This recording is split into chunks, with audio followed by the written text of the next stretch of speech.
Hero Rajendra Prasad కుటుంబ సభ్యులను మాజీ మంత్రి ఎర్రబెల్లి దయాకర్ రావు కూకట్పల్లిలోని తన నివాసంలో పరామర్శించారు. నేడు గుండెపోటుతో ఆసుపత్రిలో గాయత్రి మృతి చెందడంతో పరామర్శించారు.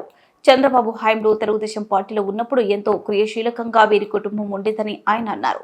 చిన్న వయసులో గాయత్రి చనిపోవడం ఎంతో బాధాకరమైన విషయమని, వారి కుటుంబానికి ప్రగాఢ సానుభూతిని తెలపగలిగారు.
ఎందుకంటే ఎన్టీ రామారావు గారు ఉన్నప్పుడు తెలుగుదేశం లోపల చాలా యాక్టివ్గా ఉండేది వీళ్ళ ఫ్యామిలీ అంతా.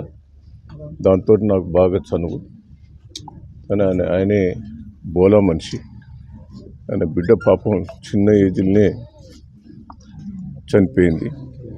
మనవరాలు కూడా మంచి యాక్టరు, సినీ ఫీల్డ్కి ఎంతో సేవ చేశాడు.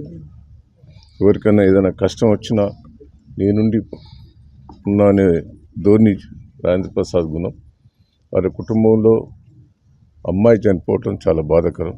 సంతాపం తెలియజేస్తూ ఆ కుటుంబం ధైర్యంగా ఉండాలని భగవంతుని కోరుకుంటున్నాను.